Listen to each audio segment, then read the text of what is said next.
युवा देश की सबसे बड़ी शक्ति होती है, समाज की शक्ति होती है, परिवार की शक्ति है। युवा है तो देश युवा है, युवा हैं तो परिवार युवा है, पर यदि युवा हैं तो हमारी समाज युवा है, युवा हैं तो हमारा धर्म युवा है, और यदि युवा नहीं है तो धर्म आगे बढ़ने वाला नहीं, देश आगे बढ़ने वाला नहीं, समाज आगे बढ़ने वाली नहीं, और ये धर्म आगे बढ़ने वाला नहीं है। इसलिए यदि हमारे देश की कोई संपत्ति है तो युवा है। युवा परस्पर में मेल जोल बना के रखें तो बहुत बड़ी शक्ति बन जाती है। इसलिए युवा कब टूट जाते हैं, जब बड़ों का प्रोत्साहन नहीं मिलता है और मार्गदर्शन नहीं मिलता है। इसलिए बड़ों को चाहिए, वृद्धों को चाहिए कि युवाओं को आगे लाएं, प्रोत्साहित करें और उचित सलाह मार्गदर्शन दें। युवाओं की टांग खींचने का काम प्राय करके वृद्ध लोग करते हैं। वे अपनी सीट नहीं छोड़ना चाहते हैं। वे सोचते हैं कि मैं जब तक हूँ तब तक मैं इसी पद पर बना रहूँ।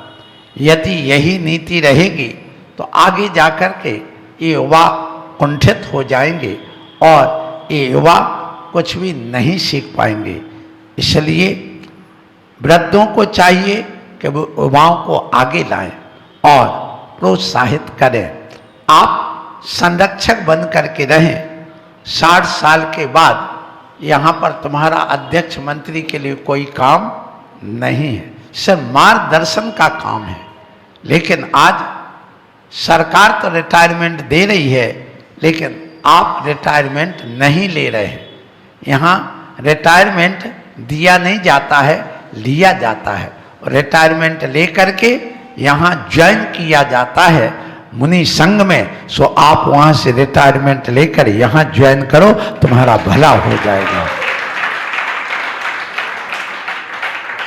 और ये युवा सब मिल करके आपस में मधुर व्यवहार बनाएं, आपस में एक दूसरे के सहयोग की भावना बनाएं, एक धर्म का वातावरण बनाएं और संदेह की दीवार से बचें। जब जब युवाओं में संदेह होता है तब तब समाज टूटती है, परिवार टूटता है, दिल टूटते हैं। इसलिए कभी संदेह की दरार ना पड़ने दें। दूसरा, घृणा नफरत की दीवार खड़ी ना करें।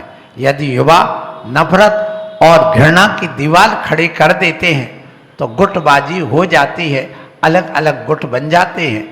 हमेशा ध्यान रखना, समिति बनाओ, मंडल बनाओ, आप अपने यूथ बनाओ, आप अपने और भी कई प्रकार के जो भी समितियां हैं सब बनाइए। बनाने के निषेध नहीं है, लेकिन उसमें गुटबाजी नहीं होना चाहिए। जब जब गुटबाजी होती है तब तक उस मंडल का, समिति का गला घुट जाता है, उस देश का गला घुट जाता है और टुकड़े टुकड़े हो जाते हैं।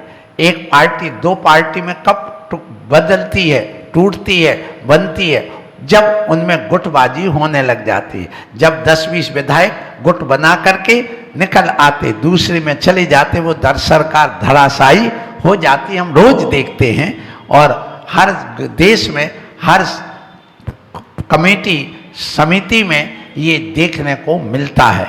इसलिए गुटबाजी से बचना और ईर्ष्या अपने जीवन में मत आने देना, नफरत और घृणा को स्थान नहीं देना।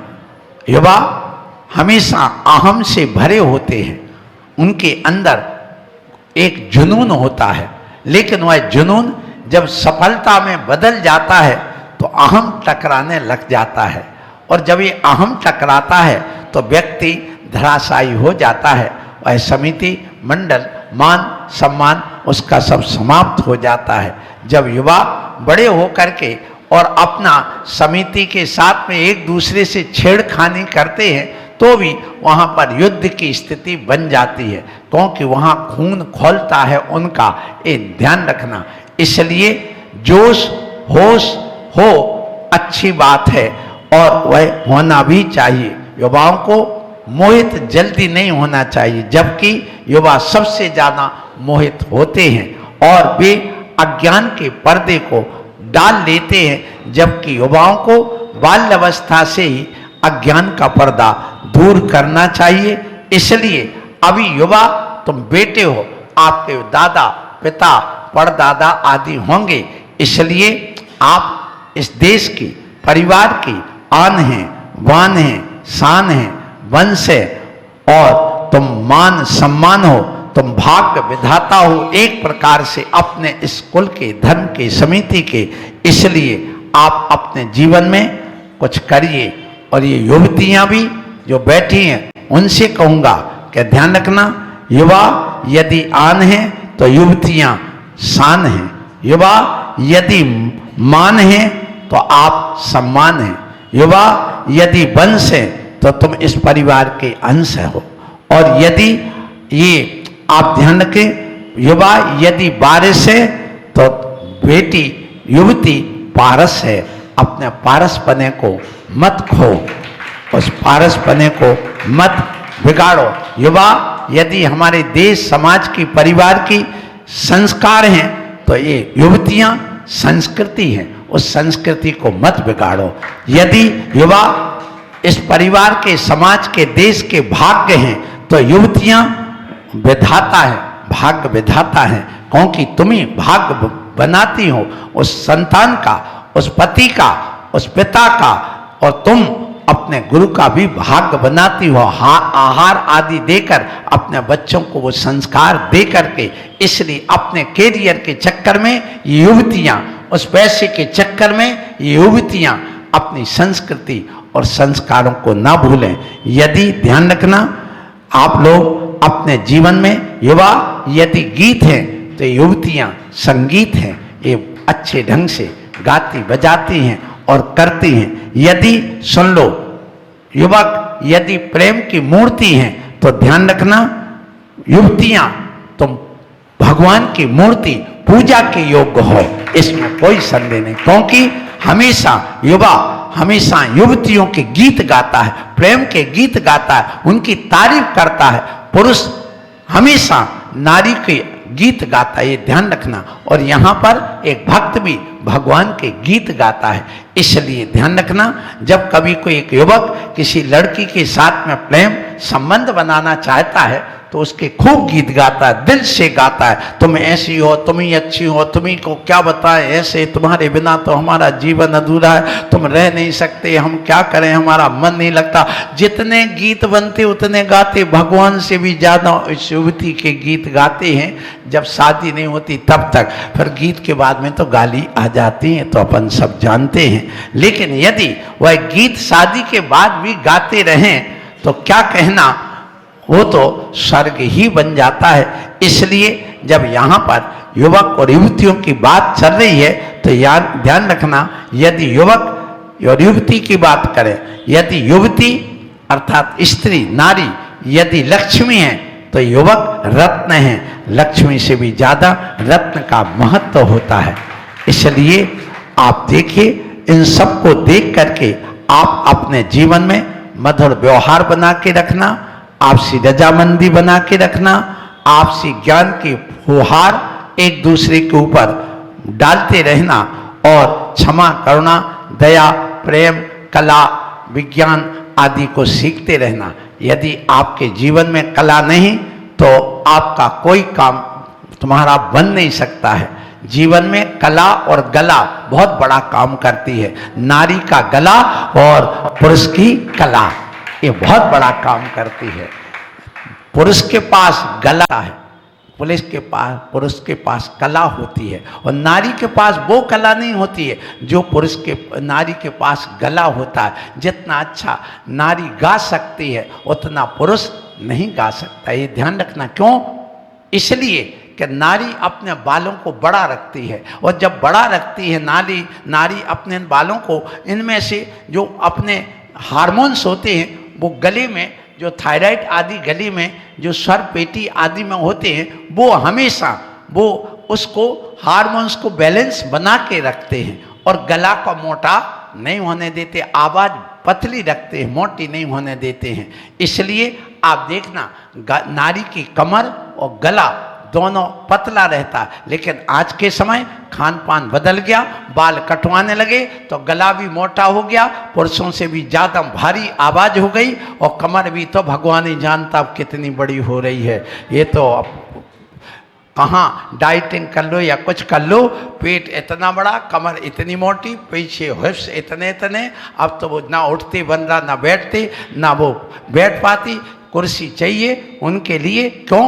उठी और सीधे पलंग पर लेट गई, सीधी लिफ्ट में बैठी ऊपर चली गई। ना अब पीसने का काम, ना कमर मोड़ करके रोटी बनाने का काम, ना कमर झुका के पैर मोड़ करके काम। अब तो सब काम कितने हैं ये भगवान जानता है। आज जो भेद हैं युवक और युवतियों के, वे सब समझ में नहीं आता है।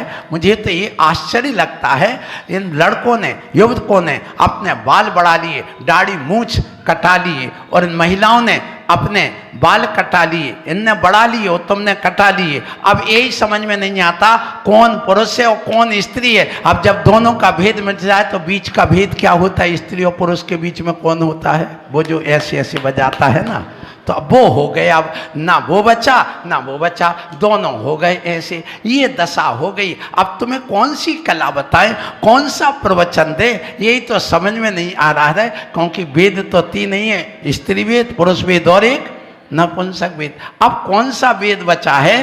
क्योंकि उनने अपना स्वरूप छोड़ दिया, तुमने अपना स्वरूप छोड़ दिया, दोनों ने मिक्सिंग कर दिया, दोनों में समझ में नहीं आता अब कौन सा है। ये तो भगवान ही जान सकता। मैं तो बाल ब्रह्मचारी साधु हूँ, मैं तो ज़्यादा इसका कह नहीं सकता हूँ। लेकिन जब मंच पे बैठा ला प्रवचन के लिए तो इतना जरूर करूँगा कि आप अपनी कला सीखो, और कला सीख करके आप अपने जीवन को अच्छा बनाओ।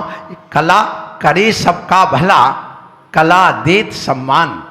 अभी बैठे बैठे कविता बनाई, एक दोहा बनाए, कला करे सबका भला, कला देत सम्मान, सुख साता दे योग्यता, बना देत भगवान। एक कला आना चाहिए तुम्हारे पास। कौन सी? कला करे सबका भला। कला के बिना कभी किसी का भला नहीं हो सकता, ध्यान रखना। और कला करे देत सम्मान, सबको यदि सम्मान चाहिए तो जीवन में एक दो कला जरूर आना चाहिए। और सुख साता दे योग्यता, यदि तुम्हारे अंदर योग्यता है तो कला है तो योग्यता आएगी, नहीं तो नहीं आएगी। और यदि वही कला जो कल भी कही थी, आज पुनः कह रहा हूं, कला 72 पुरुष की, तामे 2 सरदार, एक जीव की जीविका, एक जीव उद्धार। एक कला 72 पुरुष में होती हैं और नारी में 64 कला होती हैं, ये भी ध्यान रखना। लेकिन महर्षि व्यास ने पुरुष को 72 कला वाला नहीं कहा, उनने वहाँ पर 64 कला वाला कहा। 72 कलाओं की बात हमारे जैन दर्शन में कही गई, और वहाँ पर महर्षि व्यास ने स्त्री में 16 कला बताई, जबकि अपने जैन दर्शन में 64 कला का वर्णन आता है। सो आप अपने जीवन में ये कला सीखिए, और कला हमेशा भला करती है। तो आप लोगों से कहना चाहूँगा, आप युवा हैं, आप कलाकार बनिए। कलाकार को देखने तो जाते हो, अब भाई बम्बई का एक कलाकार आ जाए, कोई भी फिल्मी दुनिया का, तो तुम उसके पीछे भागोगे। अरे तुम ऐसे कलाकार बन जाओ कि तुम्हारे पीछे दुनिया भागे।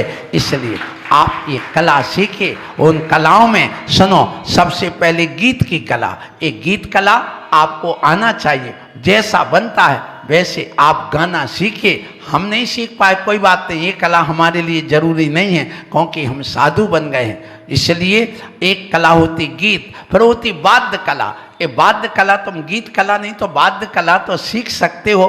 ध्यान रखना, ये कलाएं जितनी पुरुष में होती वो महिलाओं में नहीं होती। मैं आपको कहूँ, भोजन बनाने की कला, पान बनाने की, पानक बनाने की, अर्थात ठंडा है, रस आदि बनाने की कला, ये होती पुरुष में होना चाहिए, बताया गया। क्यों? सबसे ज्यादा अच्छा भोजन स्त्री बनाती है कि पुरुष बनाता? बोलो। हमेशा पुरुष ही बनाता, नारी अच्छा भोजन नहीं बना सकती। नारी के पास वो पाक कला जो पुरुष के पास होती वो नहीं होती। क्यों? आप बताइए, चक्रवर्ती के यहाँ जो रसोइया होता है वो पुरुष होता कि स्त्री होती है? वहाँ पुरुष होता है, रसोइया नहीं होती, रसोइया होता। जिन होटलों पर ये नारियाँ चाट चाट करके रविवार को जाती अपने पति के साथ में, चाट चाट करके खाती जाते और कहती कितना टेस्टी, कितना अच्छा भोजन है। ऐसा भोजन क्या बनाने वाले वो कौन है? वहाँ कोई नारी नहीं, पुरुष है, और वो पुरुष का बनाया हुआ तुम चाट चाट करके खाती हो। अरे तुम वो कला सीखो कि तुम्हारा पति तुम्हारे हाथ चाट चाट करके खाने लग जाए। ये कला आना चाहिए तुम्हारे अंदर। यदि नहीं है तो तुम्हारे पास पाक कला नहीं है। ये कला होती है। इन 72 कलाओं में ये कलाएं हैं जो मैं आपको बता रहा हूं यहाँ पर, इसलिए सुन लो। मनोरंजन की कला ये भी एक कला होती है, और बोलने की कला ये भी एक कला है। 72 कलाओं में ये बोलने की कला सब में नहीं आती। मंच संचालन करने की कला सबको नहीं आती है, इसकी भी कला विशेष होती है। इसलिए आप लोग समझिए। फिर विचारने की, चिंतन करने की भी एक कला है कि हम क्या सोचे और क्या ना सोचे, सोच करके फिर उसके बाद में उस मंत्र जाप की कला, ये भी एक मंत्र सिद्धि करने की भी एक कला होती है। फिर आती है वहाँ वास्तु की कला, अर्थात मकान कैसे बनाना, क्या होता है, कौन सी वस्तु कहाँ रखी जाए जिससे हमारे घर की सुंदरता बन जाए। आजकल जो फैशन डिजाइन चलती है, इंटीरियर और बाहर की जो आती है, वो सब कलाएं सिखाई जा रही हैं। फिर इसके बाद में विनोद मनोरंजन की, जैसे जो आते कविता सुनाते, हंसी मजाक करके चुटकुले सुनाते, आपको मनोरंजन करते हैं। ये मनोरंजन भी एक कला है। ये कला सबके अंदर नहीं होती है। फिर इसके बाद में आप अपने अंदर से वो कला सीखे। फिर श्रृंगारित करने की, स्वयं को श्रृंगार करना, दूसरों कैसी वैक्सिंग करना, कैसी थ्रेडिंग करना, कैसी आपको ब्लीचिंग करना, ये श्रृंगार करने की कला सबको नहीं आती।